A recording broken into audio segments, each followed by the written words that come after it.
baik dan enak dibaca ya pada saat kita menulisnya nanti. Oke, itu mengenai cara kita menulis teks persuasif. Sekali lagi menentukan topik, kemudian yang kedua tentukan tujuan, dan yang ketiga membuat peran kata jelas. Dan yang keempat mengumpulkan data, dan yang kelima menyusun paragraf. Oke, sahabat cerdas dan anak-anak yang ada di rumah, kita lanjut dengan materi berikut. Nah, sekarang sesudah kita tahu cara menulis, kita perlu tahu syarat-syarat penyusunan dari teks persuasif itu sendiri. Ya, yang pertama menggunakan pilihan kata yang kuat untuk menarik perhatian pembaca. Nah, perlu ada kata-kata yang bisa mendorong, menyemangati orang, kemudian mengajak orang untuk mengetahui sesuatu hal tentang teks persuasif itu sendiri. Ya, itu syarat yang pertama yang perlu anak-anak ketahui dan anak-anak ingat. Ya, syarat kedua kemampuan mengolah emosi. Artinya pembaca dapat mengobarkan atau meredam emosi pembaca dari tulisan yang kita buat, khususnya untuk teks persuasif, politik atau propaganda. Ya, jadi harus menekan atau meredam, tidak membuat emosi itu meluap-luap dan bisa ada di dalam sesuatu hal yang tidak berguna. Ya, jadi perlu kita ketahui hal-hal seperti ini. Jadi kemampuan mengolah emosi pikir kita dan menuangkan di dalam bentuk tulisan dan kata-kata itu harus diperhatikan. Ini syarat-syaratnya ada 3 nih. Karena menggunakan kata yang kuat, kemudian kemampuan mengolah emosi, dan yang ketiga ada daya bukti atau fakta yang membuat argumen. Ya, betul. Nah, kalau tadi cara, kemudian syarat. Nah, buat dalam menyusun satu langkah-langkah menulis teks itu ya. Yang tadi kita sudah bahas di depan tentang cara yang pertama menentukan topik. Nah, pagi ini Ibu Keti akan mengangkat satu topik yang dekat sekali dengan kita, terus yang kita alami saat ini membuat kita tidak bisa kemana-mana. Pasti kalian tahu ya, virus corona atau COVID-19. Oke? Nah, itu ada topik yang paling sentral yang Ibu Keti angkat hari ini untuk kalian dengar dan kalian pelajari atau simak ya. Kemudian setelah menentukan topik, menentukan ajakan. Kemudian kita harus mencari informasi yang berkaitan dengan topik yang sudah kita tentukan di atas tentang virus corona atau COVID-19.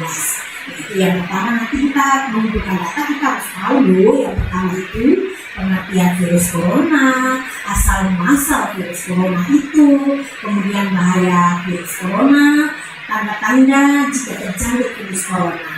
Dan kelima, cara pencegahan virus corona itu sendiri.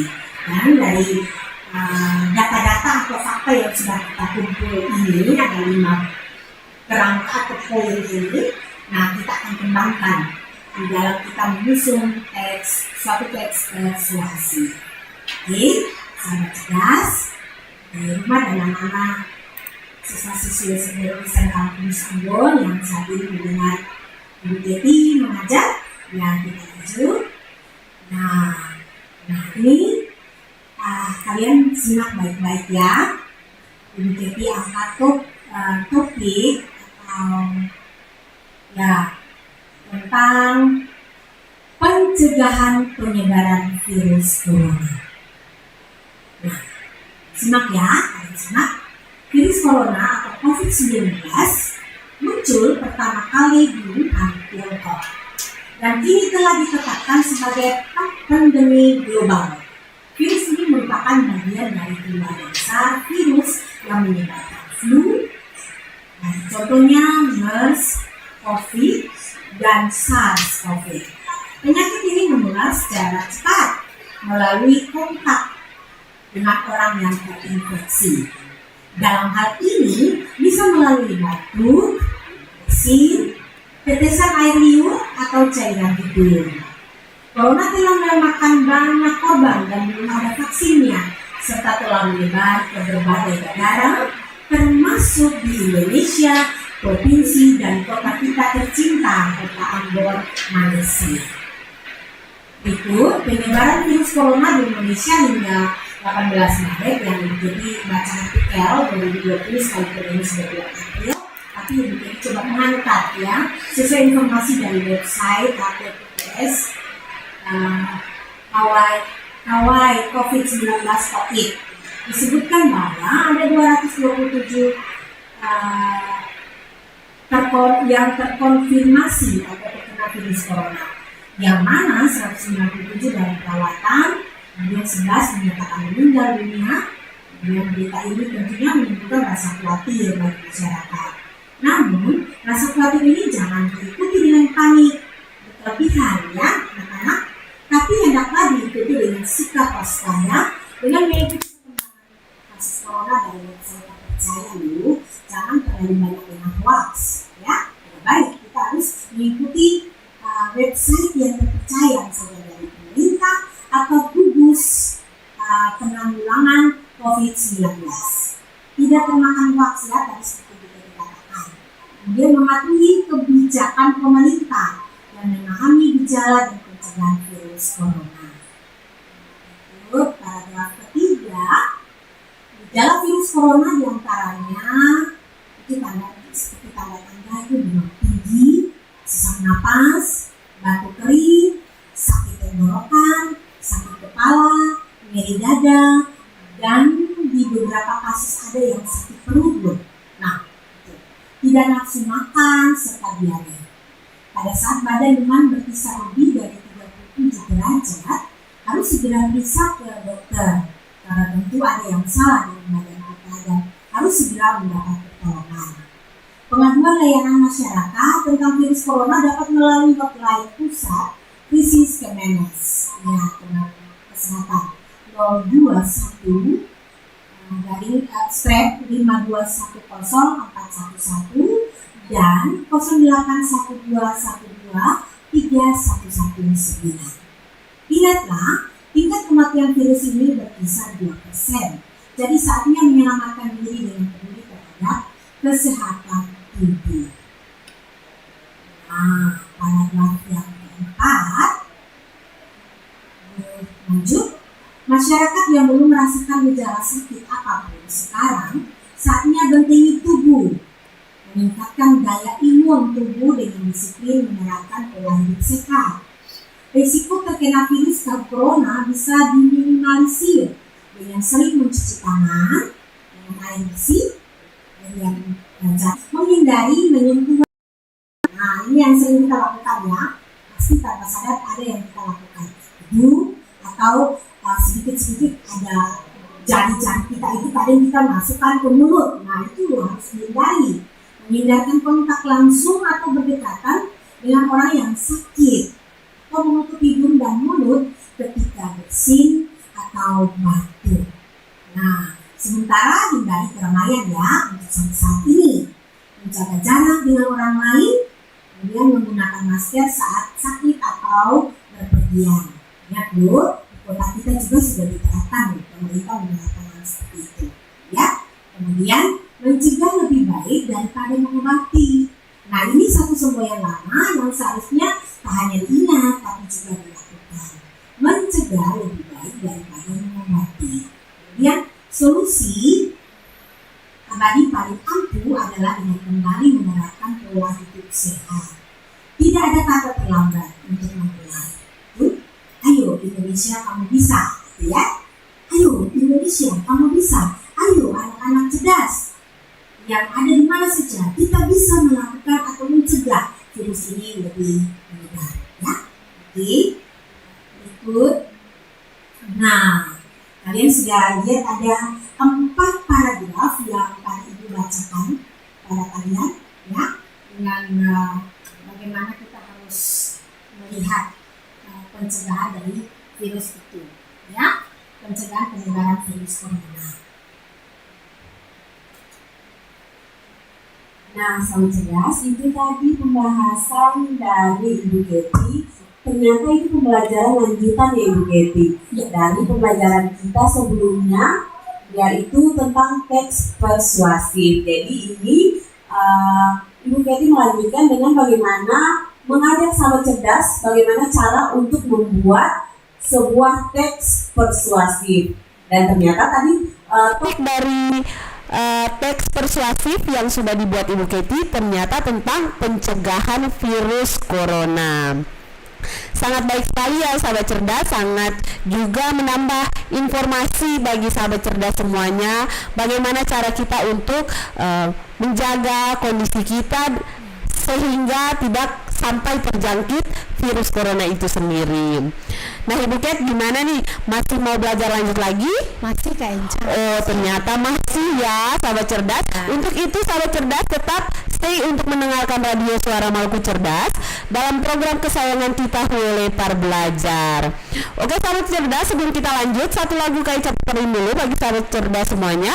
Semoga sahabat cerdas semuanya merasa terhibur dengan lagu ini. Sesuai dengan kondisi sekarang di Kota Ambon, kita dengarkan bersama lagu dari Tasya, Hujan Rintik. Oke, kita dengarkan bersama.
Masih bersama dengan Kak Eca dalam program kesayangan kita Huletar Belajar.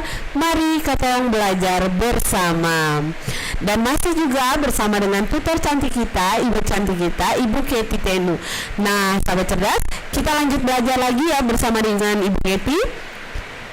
Oke, kalau gitu waktu dan kesempatan ini Kak Eca berikan kepada Ibu Kety.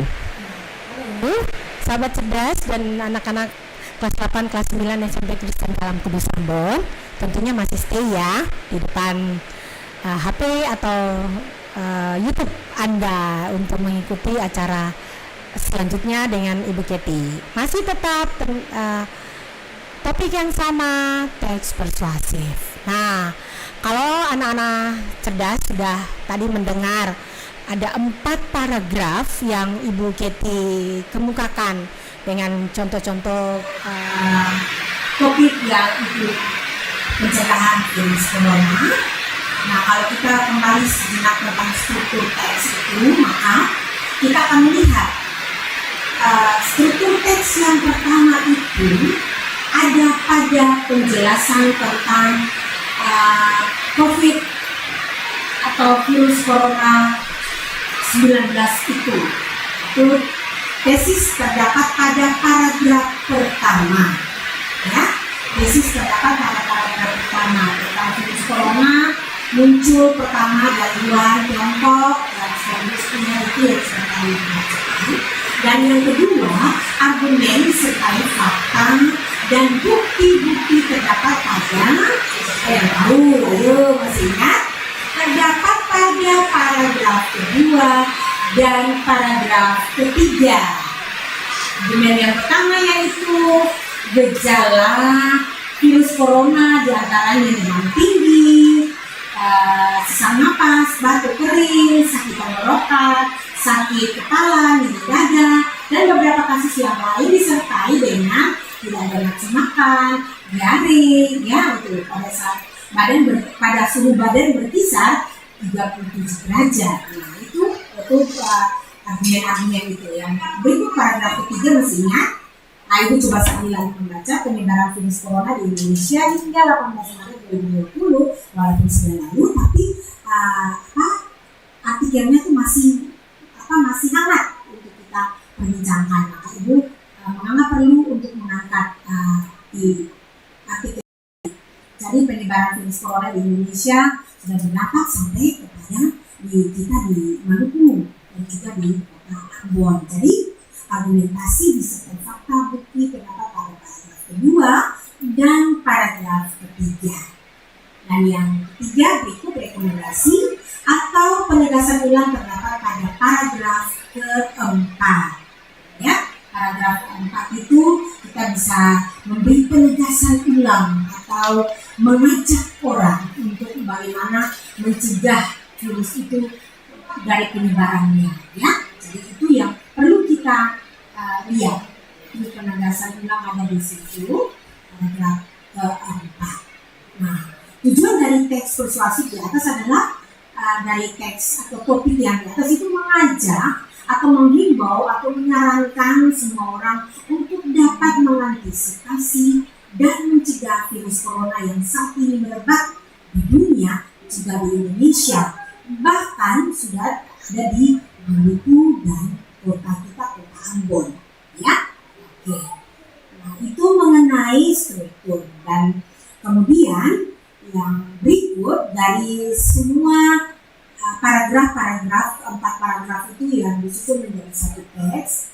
Nah tujuan teks persuasif yaitu kita mengajak orang ya untuk mengetahui sesuatu yang menarik atau dengan kata-kata ajakan yang perlu kita menghimbau orang untuk melakukan yang terbaik untuk pencegahan virus corona ini. Ada beberapa kata loh yang Ibu Keti angkat dari teks tadi ya, atau teks pencegahan virus corona itu. Yang pertama, kata ajakannya sesuai: seringlah mencuci tangan dengan sabun dan air mengalir selama 20 detik. Sekali lagi, seringlah ya mencuci tangan dengan sabun dan air mengalir selama 20 menit. 20 detik, bukan menit, tapi 20 detik. Seringlah, itu kata ajakan, ya, seringlah, ya, dengan memperhatikan partikel la yang melekat pada kata sering, gitu ya. Yang kedua, dari teks itu gunakan pembersih tangan atau hand sanitizer yang mengandung setidaknya 60% alkohol. Nah, gunakan pembersih tangan atau hand sanitizer yang mengandung setidaknya 60% alkohol. Nah, di mana kata ajakan bagi kalian? Kalian bisa memahami, yaitu kata gunakan dengan menambah partikel K ya, yang melekat pada kata guna. Sekali lagi kata ajakan yaitu gunakan. Ya, berikut contoh ketiga, hindarilah kontak dengan orang sakit. Nah, ini perlu diperhatikan loh anak-anak. Hindarilah kontak dengan orang sakit. Nah, ada orang flu atau orang yang batuk-batuk, ya sederhana, tapi itu harus kalian bisa menghindar, ya. Ya, jangan sampai virus itu bisa tertular ke kita. Di mana kata ajakan yang kita temui dari kalimat ini? Sekali lagi, hindarilah kontak dengan orang sakit.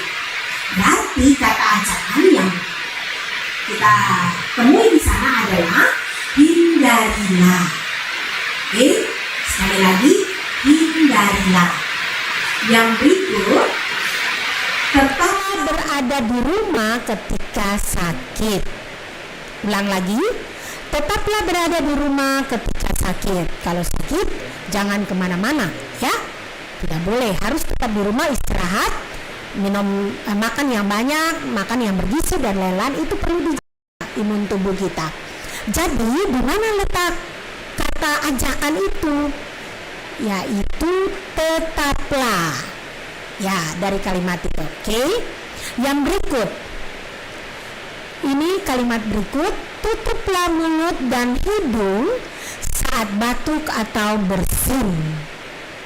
Sekali lagi, tutuplah mulut dan hidung saat batuk atau bersin. Di mana letak kata ajakan? Tutuplah. Oke, tutuplah mulut dan hidung saat batuk atau bersin. Jadi kata ajakan di situ ditekankan tutuplah. Kemudian contoh berikut, buanglah tisu bekas di tempat sampah. Nah, ini yang harus kalian perhatikan. Sering tisu itu sembarang dibuang. Hati-hati, dari tisu itu juga bisa virus kena ke kita. Jadi kita harus buanglah tisu bekas di tempat sampah. Di mana letak kata ajakan dalam kalimat di atas atau yang tadi Ibu baca? Kalimat ajakan ada pada kata buanglah. Oke? Buanglah. Berikut, contoh berikut. Masih, kenakan masker jika sakit atau berpergian. Ya, sekarang lebih ditekankan lagi, bukan saja penggunaan masker kepada orang sakit, tapi ketika kita keluar rumah pun. Bahkan sudah ada undang-undang yang mengatur kalau kita tidak pakai masker, kita kena denda, kita akan diperhadapkan dengan teguran-teguran oleh pemerintah atau aparatur yang menangani khusus tentang virus ini. Jadi, kenakan masker jika sakit atau berpergian. Di mana letak kata ajakan atau kata yang menghimbau orang, yaitu pada kata kenakan. Nah, berikut, jagalah jarak dengan orang lain. Nah, dulu, ini kalau begitu dia nih. Maaf ya anak-anak cerdas yang lain, biasanya kalau dia sendiri kampus dan awali BJT, wow, mereka sepertinya sebelum corona itu sekedar kangen atau ingin dengar suara, bisa video call atau miss call dan lain-lain di HP ya, pas kangen atau pas rindu dengan orang lain. Ya, jadi di mana letak kata ajakan dari kalimat yang tadi saya ulangi, jagalah jarak dengan orang lain. Pasti kata ajakan adalah jagalah. Oke? Ya, contoh yang terakhir yang Ibu bisa dapati dari teks persuasif yang 4 paragraf tadi, yaitu janganlah berpergian jika sakit kecuali ke dokter. Nah, ini yang biasanya suka jalan keluar rumah tidak dengar-dengaran dari orang tua. Pas virus ini, kita harus dengar apa yang orang tua sampaikan atau apa yang pemerintah sampaikan. Janganlah bepergian atau keluar rumah jika sakit, ya.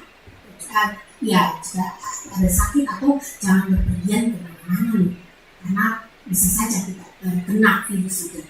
Kecuali ada kecualinya, kita ke dokter. Janganlah berpergian jika sakit kecuali ke dokter. Di mana letak kata ajakan? Di kata janganlah. Bisa pahami? Ya, dari teks persuasif yang Ibu sudah bacakan, memberi contoh, maka ada muncul kata ajakan kurang lebih 2, 4, 6, 8, 9 kata ajakan yang bisa Ibu temui di dalam teks persuasif ya. Seringlah, gunakan, hindarilah, tetaplah, tutuplah, buanglah, kenakan, jagalah, janganlah. Itu kata-kata ajakan atau juga kata larangan atau himbauan untuk orang. Baik, sahabat cerdas yang jadi sayangi, anak-anak semua, pasti kalau musim hujan ini enaknya di rumah. Jadi ibu berpikir apa yang ibu sampaikan bisa menjadi review ulang atau review kembali apa yang pernah kalian dapati di kelas 8 atau kelas 9 yang saat ini sudah stay di rumah saja, tidak sekolah. Mungkin kalian bisa mengingat apa yang pernah guru terangkan ataupun guru terangkan di kelas, dan bisa menjadi memotivasi kalian untuk tetap semangat belajar ya, sekalipun kita libur di rumah. Kita bukan berarti libur dan kita tidak belajar. Kita harus belajar supaya mengembangkan inteligensia atau intelektual kita dalam berpikir atau mengikuti perkembangan dalam dunia pendidikan. Ya, itu yang bisa Ibu Keti jelaskan buat kalian. Kalau anak-anak SMP Kalam Kudus tidak mengerti atau kurang memahami, boleh masuk langsung di WA Ibu Keti secara langsung, WA grup, baik itu kelas 8 secara keseluruhan maupun kelas 9 secara keseluruhan juga SMP Kalam Kudus yang saat ini mendengar, terkhusus anak-anak wali saya kelas 9A. Tetap semangat ya, tetap kuat, dan tidak lama lagi kalian akan mendengar kelulusan loh. Hari Sabtu kemarin SMA sudah mendengar lulus dan kalian tidak lama lagi. Oke, Kak Eca, itu yang bisa kita sampaikan. Kurang lebih terima kasih. Sampai jumpa anak-anak cerdas. Oke, sahabat cerdas, tadi itu sudah ada penjelasan yang diberikan materi pembelajaran bahasa Indonesia terkait dengan teks persuasif yang boleh diberikan oleh Ibu Keti. Oh ya, Ibu Ket, makasih ya udah ingatin lagi. Kak Eca di saat ini juga ingin menyampaikan selamat bagi sahabat cerdas semuanya yang duduk di kelas 9. Maaf, bukan 9, kelas 3, kelas 3 SMA yang sudah boleh mendengarkan hasil kelulusan kalian di tanggal 2 kemarin ya. Semoga sahabat cerdas semuanya, walaupun dengan kelulusan yang tidak sahabat cerdas tidak mengikuti ujian nasional, tapi untuk kedepannya sahabat cerdas semuanya bisa menjalankan aktivitas dengan lebih baik lagi dan dapat mencapai cita-cita sahabat cerdas semuanya. Nah, untuk jenjang SMP nanti kelulusannya itu kalau sudah ditentukan ya Ibu Ket untuk waktu Masih belum. masih belum. Ya, masih Jadi belum. untuk sahabat cerdas yang di jenjang SMP sabar-sabar saja ya untuk mendengar hasil kelulusan kalian, tapi tetap semangat semuanya karena apa yang Tuhan buat itu pasti yang terbaik bagi sahabat cerdas semuanya, walaupun dengan kondisi sekarang yang kita alami ya sahabat cerdas ya. Oke, sekali lagi ya Ibu Keti, makasih banyak selaku mewakili akan pimpinan kami dan juga seluruh kru dari Radio Suara Maluku Cerdas mengucapkan terima kasih banyak bagi Ibu Keti yang sudah mau dengan kerelaan hati mau menghampiri kami di studio kami di saat ini, dan juga berbagi bersama dengan sahabat cerdas, membagikan pembelajaran yang sangat baik bagi sahabat cerdas semuanya. Di lain kesempatan mungkin di hari Senin Ibu Keti balik lagi ya? Ya, Oke, sahabat cerdas, topik yang berbeda. Ya. Jadi sahabat cerdas, untuk itu kalau masih mau untuk mengetahui dan mendengar pembelajaran yang diberikan oleh tutor belajar kita Ibu Keti, tetap stay untuk mendengarkan Radio Suara Maluku Cerdas. Dan untuk hari Senin nanti pastinya Ibu Keti akan datang menghampiri sahabat cerdas semuanya dengan pembelajaran dan pastinya tema-tema yang menarik pula. Ya. Makasih banyak Ibu Keti. Sama-sama Kak Enca, sampai jumpa. Ya, makasih banyak. Terasa sebentar lagi kita akan memasuki bulan suci Ramadan 1441 Hijriah. Saatnya untuk lebih mendekatkan diri pada Yang Kuasa menjauhi keburukan, dan memperbanyak ibadah dengan kerendahan hati melalui ibadah puasa. Jalan bersama ke pasar Jumat. Jangan lupa membeli pita. Puasa Ramadan semakin dekat.